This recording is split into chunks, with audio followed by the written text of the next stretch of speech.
بسم اللہ الرحمن الرحیم۔ السلام علیکم۔ ایک بزرگ فرماتے ہیں، میں ایک مرتبہ جنوبی افریقہ کے کیمپ ٹاؤن کے علاقے میں ریل کے سفر پہ جا رہا تھا۔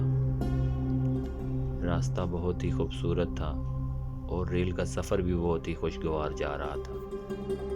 راستے میں گاڑی ایک پہاڑی علاقے میں جا کے رکی۔ ہم نماز کی غرض سے نیچے آئے۔ وہاں میں نے ایک بہت ہی خوبصورت پودا دیکھا۔ اس کے پتے بہت خوبصورت تھے اور وہ بہت حسین و جمیل معلوم ہو رہا تھا۔ بے اختیار دل نے چاہا کہ اس کے پتے توڑ لیں۔ میں نے جیسے ہی اس پتے کو توڑنے کے لیے ہاتھ بڑھایا تو میرے جو رہنما دوست ساتھ تھے وہ ایک دم سے چیخ پڑے کہ حضرت اس کو ہاتھ مت لگائیں۔ میں نے وجہ پوچھی تو انہوں نے بتایا کہ یہ بہت ہی زہریلا پودا ہے۔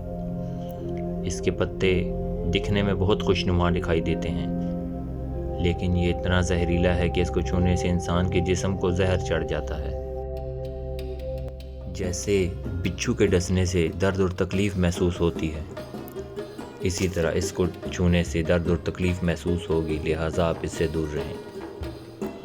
میں نے خدا کا شکر ادا کیا کہ میں نے اسے ہاتھ نہیں لگایا اور مجھے پہلے ہی معلوم ہو گیا۔ یہ تو بڑی خطرناک چیز ہے، دیکھنے میں بہت خوبصورت ہے۔ پھر میں نے ان سے کہا کہ یہ معاملہ تو بہت خطرناک ہے، اس لیے کہ مجھے تو آپ نے بتا دیا اور میں بچ گیا، لیکن اگر کوئی انجان انسان اس کو ہاتھ لگائے گا تو وہ مصیبت اور تکلیف میں مبتلا ہو جائے گا۔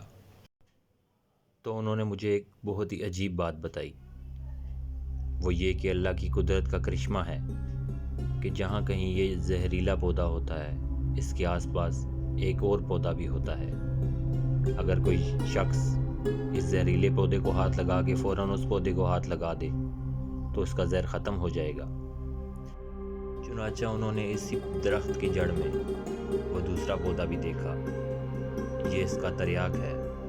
بس یہی مثال ہمارے گناہوں اور استغفار توبہ کی ہے۔